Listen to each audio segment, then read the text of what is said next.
Very very good morning my dear friends. ಏನು ರೀ ಇದು ಟಾಪಿಕ್ ಅಂತ ದಿನ ತಲೆ ತಿಂತಾ ಅದ ನೀವು ಅಂತ ಅಂದ್ಕೋಬೇಡಿ. ಓಕೆ, ಇದು ಇವತ್ತಿನ ಟಾಪಿಕ್ ಮಾತ್ರ ಒಂಥರ ವಿಚಿತ್ರವಾಗಿದೆ. ಅದು ಮುಂದೆ ಬರುವರ್ತ ಹೇಳ್ತೀನಿ. ಮತ್ತು ಏನಪ್ಪ ನಾನು ಹೇಳ್ತಾ ಇರುವುದಂದರೆ, ನನಗಿನ್ನ ಎಕ್ಸ್ಟ್ರಾ ಸೆನ್ಸಿಬಿಲಿಟಿ ಬೇಕು. ಸೆನ್ಸಿಬಿಲಿಟಿ ಅಂದರೆ ಏನು ಗೊತ್ತಾ ಗೆಳೆಯರೆ? ಈಗ ನಮ್ಮಲ್ಲಿರುವಂಥ ಪಂಚೇಂದ್ರಿಯಗಳು ಅಂತಕ್ಕಂಥದ್ದಿದೆ. ಮೂಗಾಗಿರ್ಬೋದು, ಕಣ್ಣಾಗಿರ್ಬೋದು, ಕಿವಿ ಆಗಿರ್ಬೋದು, ಮತ್ತಿನ್ನೇನಿದೆ, ಚರ್ಮ ಆಗಿರ್ಬೋದು, ನಾಲಿಗೆ ಆಗಿರ್ಬೋದು, ಇವುಗಳೆಲ್ಲ ಇದೆ. ಆದರೆ ಎಟ್ ಎ ಟೈಮು ನನ್ನಿಂದ ಎಲ್ಲ ಅನುಭವಿಸಲು ಪಾಸಿಬಲ್ ಇದೆ ಅಂತ ಒಂದು ಬಾರಿ ಯೋಚನೆ ಮಾಡಿ ಗೆಳೆಯರೆ. ಈಗ ನಾನು ಒಂದು ಸ್ಕ್ರೀನ್ ತೋರಿಸ್ತೀನಿ ಮೇಲುಗಡೆ, ಇಲ್ಲಿ ಪಕ್ಕದಲ್ಲೇ ನೋಡ್ತಾ ಇರಿ. ಈಗ ಆ ಒಂದು ಸ್ಕ್ರೀನು ಮತ್ತು ಈಗ ನನ್ನ ಮುಖ ಇವೆರಡನ್ನು ಗಮನಿಸಿ. ಈ ಎರಡಕ್ಕೆ ನೀವು ಗಮನಿಸ್ತಿರೋದು ಏನಪ್ಪ ಅಂತಂದರೆ, ಈಗ ಮೇಲ್ಗಡೆ ಅಲ್ಲಿ ಕಾಣುತ್ತಲ್ಲ, ಆ ಮೇಲ್ಗಡೆ ಕಾಣುವಂಥ ಒಂದು ಸ್ಕ್ರೀನು ಮತ್ತು ನನ್ನ ಇವೆರಡು ಗಮನಿಸುವುದಾದರೆ ನಿಮ್ಮ ಕಡೆ ಒಂದೇ ಒಂದು ಲಕ್ಷ್ಯ ಇರುತ್ತೆ. ನಾವು ಮಾತನಾಡುವಂಥ ಧ್ವನಿ ಕೇಳ್ತಾ ಇರುತ್ತೆ ನಿಮ್ಮ ಕಿವಿಗೆ. ಮತ್ತು ನೆಕ್ಸ್ಟ್ ಬಂದ್ಬಿಟ್ಟು ಈಗ ನನ್ನ ಕಡೆ ಐ ಕಾಂಟ್ಯಾಕ್ಟ್ ಮಾಡ್ಬೇಕಂದ್ರೆ ನನ್ನ ಮುಖ ನೋಡ್ತೀರಿ, ಇಲ್ಲ ಸ್ಕ್ರೀನ್ ಮುಖ ನೋಡ್ತಾರೆ. ಇವು ಎರಡೋ ಸ್ಕ್ರೀನ್ ಮತ್ತು ನನ್ನ ಮುಖ ನೋಡೋಕ್ಕಾಗಲ್ಲ. ಆ ಒಂದು ವೇಳೆ ನೋಡೋ ಪರೀಕ್ಷೆ ಮಾಡಿದರೂ ಸಹ ಅಲ್ಲಿ ಏನು ಕಟ್ಟಾಗುತ್ತಂದ್ರೆ ಧ್ವನಿ ಕಟ್ಟಾಗುತ್ತೆ ರಿಯಲ್ಲಿ, ಇಲ್ಲ ಮ್ಯೂಸಿಕ್ ಕಟ್ಟಾಗಿರುತ್ತೆ, ನಾವು ಮಾತಾಡೋಂಥ ಧ್ವನಿ ಕೇಳ್ತಾ ಇರುತ್ತೆ. ಅಂದ್ರೆ ಅರ್ಥ ಮಾಡ್ಕೊಳೋ ಕೆಪಾಸಿಟಿ ಹೇಳ್ತಾಯಿದ್ದೀನಿ ಗೆಳೆಯರೆ. ಇದು ವೆರಿ ವೆರಿ ಇಂಪಾರ್ಟೆಂಟ್. ನಾನು ಜಗ್ಗಿ ಸಲ ಪರೀಕ್ಷೆ ಮಾಡ್ತಾಯಿದ್ದೀನಿ. ಮತ್ತಿನ್ನೊಂದು ಮ್ಯಾಟ್ರ್ ಏನಪ್ಪ ಅಂದರೆ, ಇದರಲ್ಲಿ ಈಗ ಸಡನ್ಲಿ ನಮ್ಮದ ವಿಡಿಯೋ ಈಗ ನೀವು ಏನಪ್ಪ ವಾಟ್ಸಪ್ ಆಗಿರೋದು, ಯೂಟ್ಯೂಬ್ ಆಗಿರೋದು, ನೀವು ಎದರಲ್ಲಿ ನೋಡ್ತಾ ಇದ್ದೀರಾ, ಆ ಒಂದು ವಿಡಿಯೋ ನೋಡೋದ್ನೇ ಸಡನ್ಲಿ ನಿಮ್ಮನ್ನು ಯಾರು ಮುಟ್ಟಿದಾಗ ಈಗ ನನ್ನ ನೋಡುವಂಥ ದೃಷ್ಟಿ ಅಥವಾ ದೃಶ್ಯ ಅಂತಕ್ಕಂಥದ್ದು ಏನಾಗುತ್ತೆ ಅಂದರೆ ಅಲ್ಲಿ ಆಟೋಮೆಟಿಕ್ಕಾಗಿ ಚೇಂಜ್ ಆಗುತ್ತೆ. ಅಂದ್ರೆ ಸೆನ್ಸಬಿಲಿಟಿ ಏನಾಗ್ತಿರುತ್ತೆ ಅಂದ್ರೆ ವರ್ಕ್ ಇನ್ನೊಬ್ಬರ ಮೇಲೆ ಆಕರ್ಷಣೆ ಆಗ್ತಿರುತ್ತೆ. ಆ ಟೈಮ್ನಲ್ಲಿ ಆ ಒಂದು 2 ಸೆಕೆಂಡ್ ಮುಟ್ಟಿರೋ ಕ್ಷಣ ನಾನು ಏನು ಮಾಡಿರ್ತೀನಿ ಅನ್ನೋದು ಆ ಘಟನೆ ಸಮೇತ ನೀವು ಅಬ್ಸರ್ವ್ ಮಾಡೋಕ್ಕಾಗಲ್ಲ. ಇದಕ್ಕೇನಂತಾರೆ ಸೆನ್ಸಬಿಲಿಟಿ ಅಂತ ಕರೀತಾರೆ. ಈ ಸೆನ್ಸಬಿಲಿಟಿ ಏನು ಮಾಡುತ್ತಪ್ಪ ಅಂತಂದರೆ, ನಮ್ಮ ಸ್ಮರಣೆ ಶಕ್ತಿ, ನಮ್ಮ ಸಬ್ಕಾನ್ಷಿಯಸ್ ಮೈಂಡ್ ಇರುತ್ತಲ್ಲ, ಅದರಲ್ಲಿ ಏನು ಮಾಡ್ತಾ ರೆಕಾರ್ಡ್ ಆಗ್ತಿರುತ್ತೆ.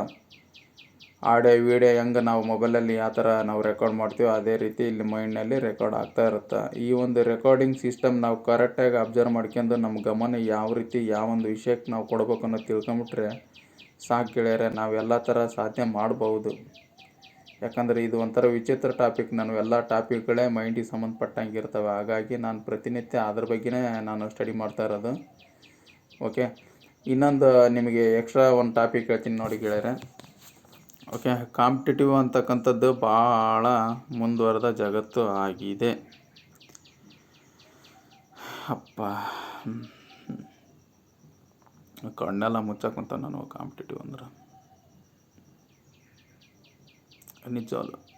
ಬರೀ ಕೇವಲ ಈಗ ರೀಸೆಂಟಾಗಿರುವಂಥ ಯಾವುದಪ್ಪ ಸಾಂಗ್ ಇದೆಯಲ್ಲ, ಗಣೇಶಂದು ಸಾಂಗ್ ಯಾವುದೋ ಫಿಲ್ಮ್ ಐತಲ್ಲ, ಕೃಷ್ಣ ಏನೋ ಐತಲ್ಲ, ಹೋಗ್ಲಿ ಬಿಡ, ಆ ಫಿಲ್ಮ್ ಹೆಸರು ಬೇಡ.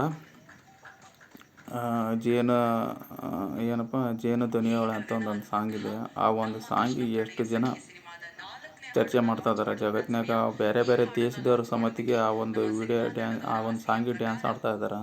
ಮತ್ತು ಆ ಕನ್ನಡ ಭಾಷೆ ಅಂತಕ್ಕಂಥ ಬೆಳೆಸೋ ಪ್ರಯತ್ನ ಮಾಡ್ತಾ ಇದ್ದಾರೆ. ನಾವೇನು ಮಾಡ್ತಾಯಿದ್ದೀವಿ ಗೆಳೆಯರೆ? ಓಕೆ,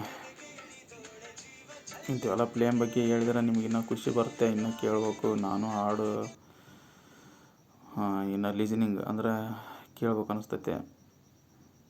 ಆದರೆ ನಿಜವಾದ ಇನ್ನೊಂದು ಶಾಸ್ತ್ರವಿದೆ ಗೆಳೆಯರೆ. ನಾನು ಇವತ್ತು ಒಂದು ಹೊಸ ಶಾಸ್ತ್ರ ಅಂತಕ್ಕಂಥದ್ದು ಸ್ಟಡಿ ಮಾಡ್ತಿದ್ದೀನಿ. ಇದನ್ನು UPSC ಸಮಿತಿಗೆ ಸಂಬಂಧ, UPSC ಓದ್ತಾರೋ ಇಲ್ಲ ಅವರು, ಅಂಥ ಟಾಪಿಕ್ ಅಂತಂದಿನಿ.